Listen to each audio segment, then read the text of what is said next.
देश में 18वें लोकसभा चुनाव का ऐलान हो चुका है। 16 मार्च को इलेक्शन कमीशन ने देश में होने वाले लोकसभा चुनावों की तारीखों का ऐलान कर दिया है। इस बार लोकसभा की 543 सीटों के लिए 7 चरणों में चुनाव होंगे और चुनावी नतीजे 4 जून को आएंगे। वहीं चुनाव की तारीखों के ऐलान के साथ ही देश भर में मॉडल कोड ऑफ कंडक्ट यानी कि आचार संहिता लागू हो गई है, जिसके बाद से देश में कई कामों पर पाबंदी लग गई है। राज्य और केंद्र सरकार के कर्मचारियों को चुनावी प्रक्रिया पूरी होने तक सरकार के नहीं बल्कि चुनाव आयोग की मंजूरी के साथ काम करना होगा।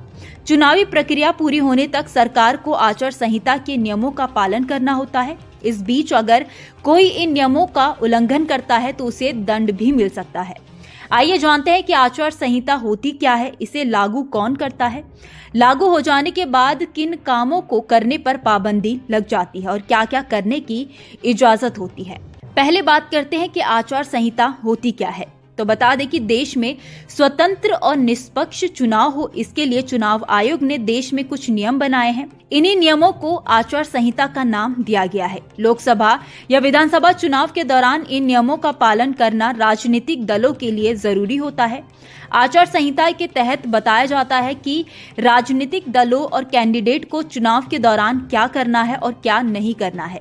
आगे बढ़ने से पहले आपको बताते हैं कि इसकी शुरुआत कैसे हुई थी।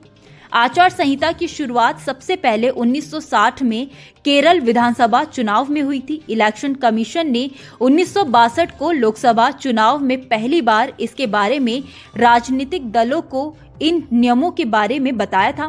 1967 के लोकसभा और विधानसभा चुनाव से आचार संहिता की व्यवस्था लागू हो गई थी। राज्य और केंद्र सरकार के कर्मचारियों को चुनावी प्रक्रिया पूरी होने तक सरकार के नहीं बल्कि चुनाव आयोग के कर्मचारियों की तरह काम करना होता है। चुनाव पूरा होने के बाद आचार संहिता को हटा लिया जाता है।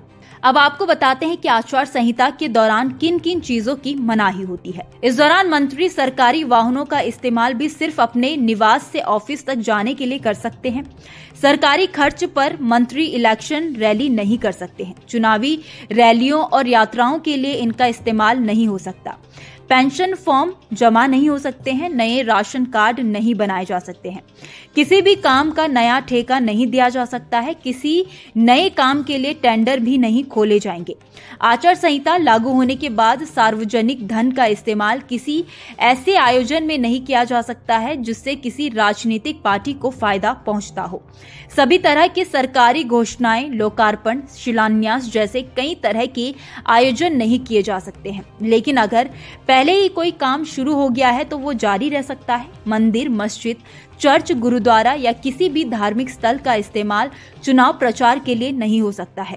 आचार संहिता में सरकार किसी भी सरकारी अधिकारी या कर्मचारी का ट्रांसफर या पोस्टिंग नहीं कर सकती है।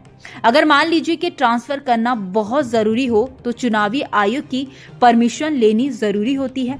सार्वजनिक या निजी स्थान पर सभा आयोजित करने, जुलूस निकालने और लाउड स्पीकर इस्तेमाल करने से पहले स्थानीय पुलिस अधिकारियों से लिखित अनुमति लेना जरूरी है।